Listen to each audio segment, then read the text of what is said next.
question. Do you think somebody could build a career without a niche? No. I would argue that not having a niche is kind of also not possible in a way. You just naturally will gravitate towards things. Emma Chamberlain has a niche. And she is just known really for her personality, but her niche is lifestyle relatable content. That actually is a niche. But for the concept of not having a niche at all, so you're literally doing whatever the flying fuck you want to. Let's say one day you make a cooking TikTok, and then one day you make a TikTok about fashion, then the next day you make a TikTok about shoes. You cannot grow like that. The reason why you can't grow without a niche is no one will follow you. Let's say you had a video blow up. Let's say you don't have a niche, and let's say you made a video about shoes. I'm a sneakerhead.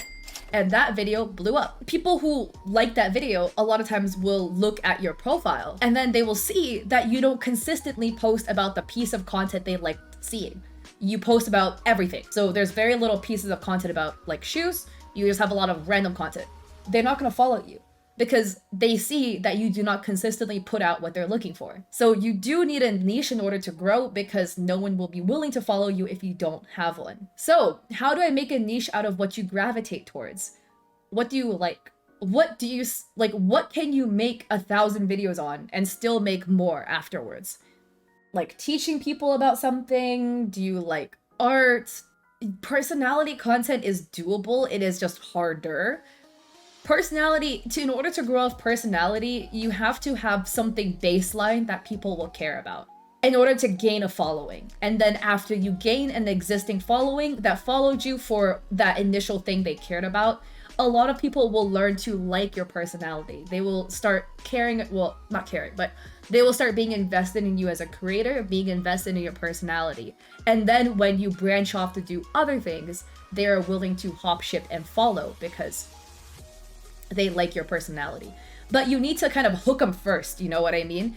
So, for example, a lot of creators blew up off of Valorant. They have really amazing, funny personalities, but at the end of the day, they streamed with Valorant. So in the beginning, people only followed them for Valorant content. But over time, they learned to like the creator and love their personality. But they, again, initially came for Valorant. I would say another one is I'm just going to use my friend Ryan as an example. I followed him because he's a music streamer. I liked his music, so I didn't know who he was.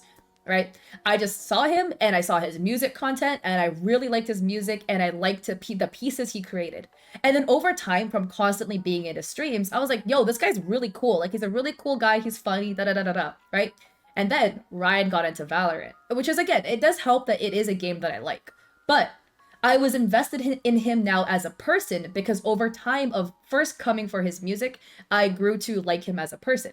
And then, since he swapped over to Valorant, even if he does Valorant streams, I will still be there. Because I have now been invested in him as a creator. Not just for his music, I am invested for him as a person. So you do need to hook them in for one thing. And then you can convince them later with your personality. So Liz, that's actually a really, really great tip. As somebody with 20 hobbies, it was incredibly hard to pick one. I heard this tip: if you sat down and made 50 plus video ideas, what top 2 to 3 themes pop up the most? That is a really great idea. I would definitely do that. What can you see yourself waking up every single day and creating content on and not getting bored? I have ADHD. I have a bajillion hobbies, okay? I have art. I have jewelry making. I started getting into bag making recently. I had made clay figurines a hot minute ago. And then I'm also a sneakerhead, and I'm also really into fashion. And I'm also into 3D modeling a little bit. Like, it was fun while it lasted. And I'm really into streaming advice, really interested in Valorant and League. I just named 10. But out of that 10, what can I consistently make content on every single day when I wake up? Yes, my hobbies are kind of expensive. It is what it is. But what can I wake up and make content on every single day? My jewelry making hobby comes and goes. The clay making comes and goes. The shoes, I'm really into shoes, but to keep that up, I have to keep buying more shoes, and I kind of stopped buying shoes. So I do have 30 pairs of sneakers, but I stopped after that.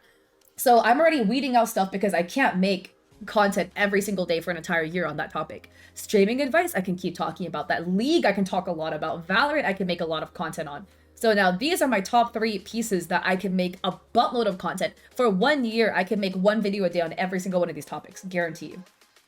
So now that we've picked the top 3 that you're the most passionate about, then just out of that, what do you think will do the best beyond that? Shameless plug. Follow my Twitter. I'm trying to get Twitter clout. Please, please, please. I'm trying to get to 100,000. No, wait. I'm trying to get to 10,000 followers before I leave for Korea. Yes, I'm going to Seoul. So yeah, we're 25 people away. Please. It would mean the world if we get there.